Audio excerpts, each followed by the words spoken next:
Assalamualaikum warahmatullahi wabarakatuh. Saya Dio Bagaskara Sudarko dari kelas 12 3. Saya akan menjelaskan universitas. Apa itu universitas? Dalam Kamus Besar Bahasa Indonesia disebutkan bahwa universitas adalah perguruan tinggi yang terdiri atas sejumlah fakultas yang menyelenggarakan pendidikan ilmiah atau profesional dalam sejumlah disiplin ilmu tertentu. Selanjutnya adalah macam-macam universitas.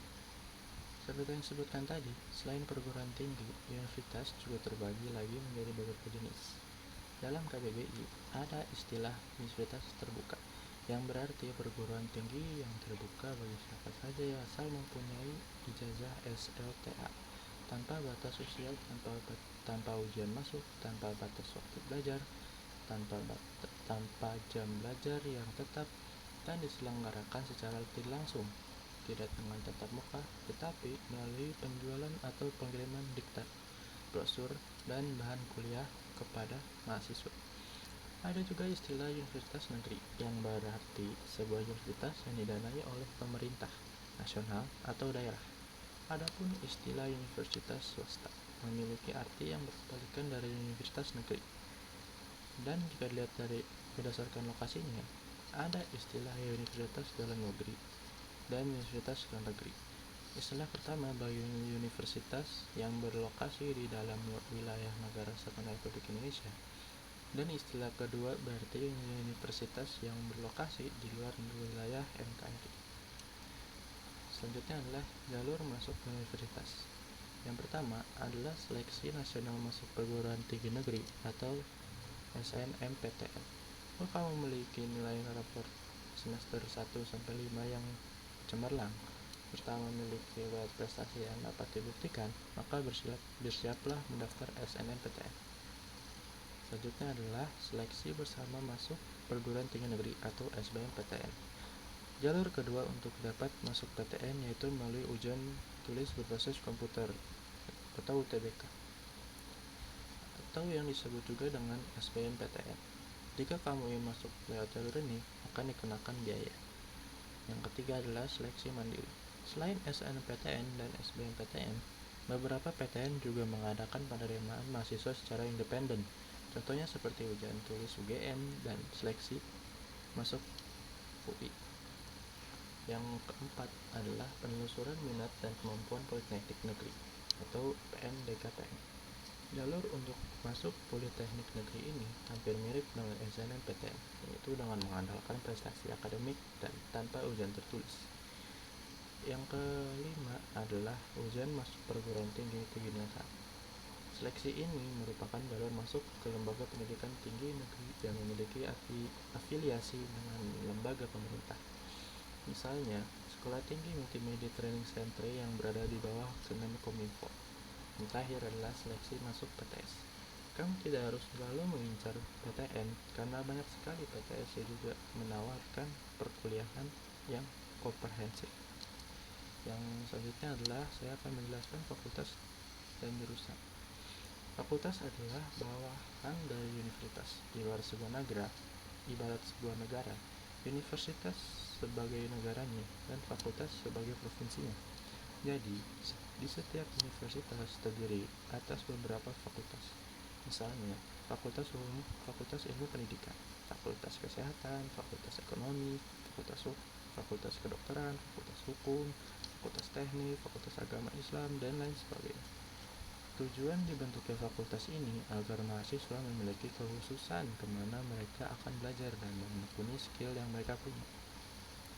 Seperti halnya universitas, fakultas juga memiliki organisasi-organisasi yang berada dalam lingkup fakultas, misalnya seperti HIMA, HMJ, dan lain sebagainya. Selanjutnya yaitu jurusan. Jurusan adalah bawahan dari fakultas. Ibarat sebuah negara, jurusan adalah sebuah kabupaten yang terletak setelah provinsi. Jurusan ini terfokus kemana Anda akan mengambil perkuliahan. Jadi, di setiap jurusan yang Anda ambil memiliki mata kuliah yang berbeda-beda. Meskipun Anda berada pada satu fakultas, namun mata kuliah yang akan dijalani akan sangat berbeda.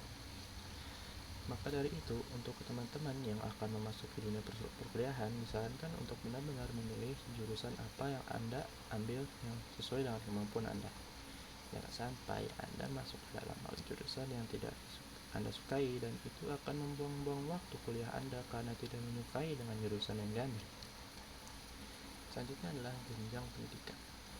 Yang pertama adalah diploma 1 dengan gelar ahli pertama yaitu AP, dan diploma 2 atau D2 dengan gelar ahli muda atau AMA.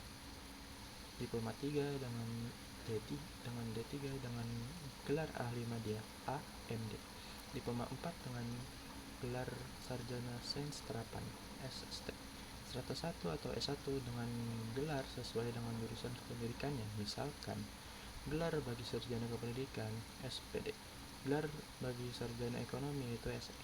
Yang keenam adalah strata 2 atau S2 dengan gelar sesuai dengan jurusan kependidikannya, misalkan gelar bagi pasca sarjana kependidikan MPD. Yang terakhir adalah strata 3 atau S3 dengan gelar doktor atau DR.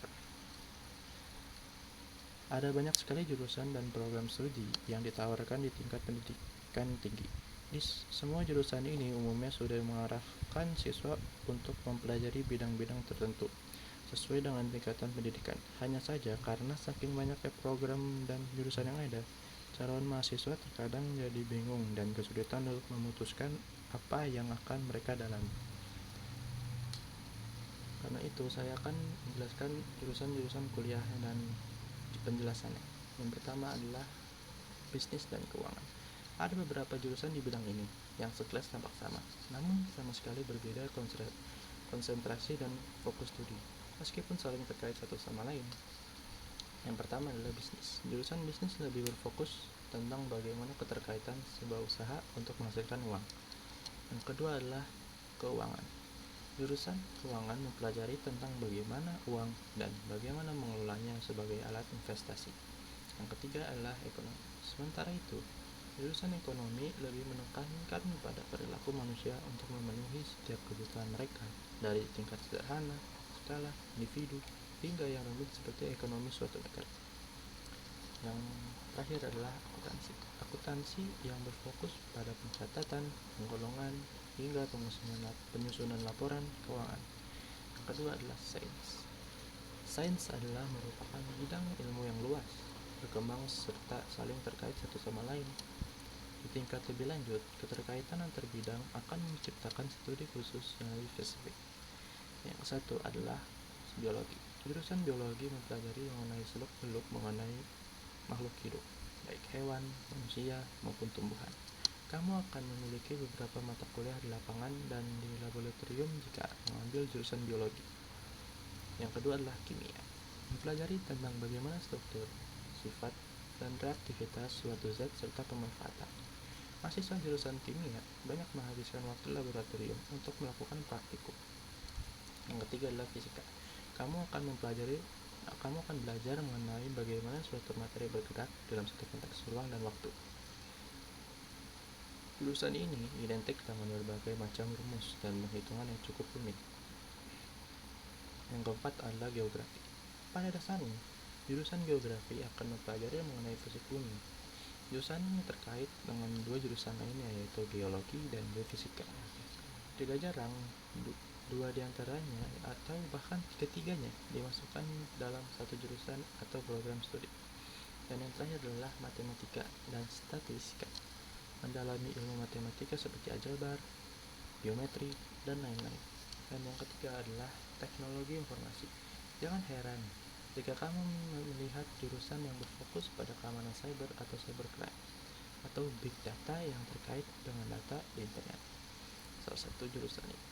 Dari ketiga ini yang salah satunya adalah ilmu komputer. Seperti namanya, jurusan ini mempelajari mengenai pemrograman komputer dan seluk-beluk. Di luar negeri, jurusan ini disebut computer science dengan cakupan pembelajaran yang cukup kompleks. Yang kedua adalah sistem informasi. Jurusan ini mempelajari keterkaitan teknologi informasi dengan bisnis dan manajemen, sehingga kamu juga akan mempelajari bisnis dan manajemen sistem komputer. Yang ketiga adalah sistem komputer, adalah gabungan antara teknik elektro dan ilmu komputer yang berfokus pada pengembangan sistem perangkat keras, perangkat lunak, dan jaringan. Yang keempat adalah teknik. Jurusan teknik terbagi menjadi banyak bagian dan bidangnya juga selalu berkembang, layaknya jurusan dan keilmuan lainnya. Yang pertama adalah teknik sipil, mempelajari tentang perencanaan dan perancangan manufaktur, pengelolaan, dan konservasi beragam fasilitas dan sistem yang mendukung kota, pedesaan, dan perkotaan.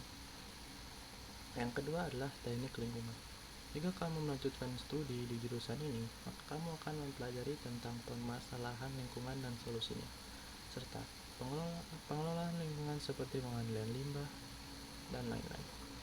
Ketiga adalah teknik mesin. Seperti namanya, jurusan teknik mesin berfokus pada aplikasi prinsip fisika untuk menganalisa, mendesain, dan memelihara sebuah sistem mekanik.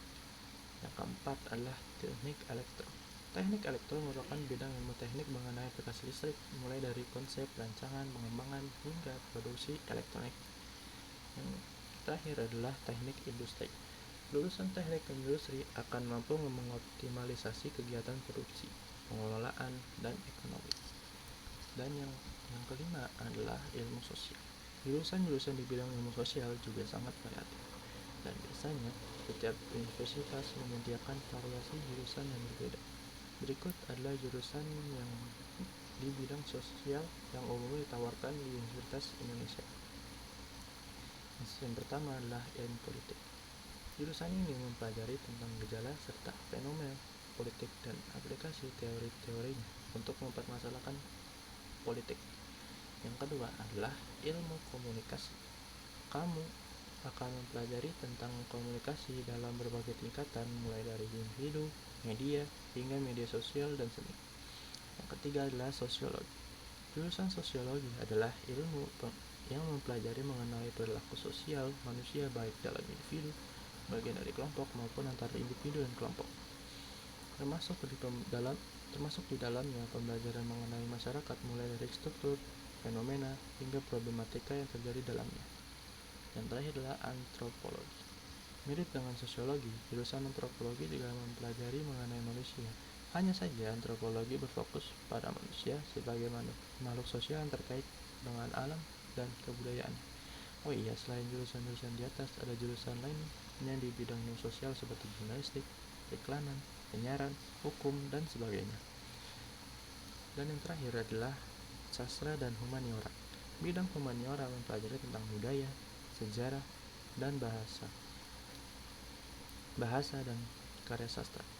Beberapa jurusan di bidang ini antara lain adalah sejarah, arkeologi, sastra, dan bahasa serta filsafat. Yang pertama adalah sejarah. Bagi kamu yang ingin dan mendalami sejarah, kamu bisa mengambil jurusan sejarah.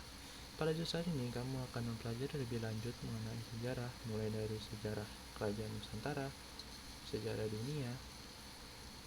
Di beberapa universitas mungkin juga dibuka jurusan yang khusus untuk mempelajari mengenai peninggalan sejarah, yaitu arkeologi. Yang kedua adalah filsafat. Jurusan ini identik dengan para pemikir karena memang mempelajari tentang cara berpikir.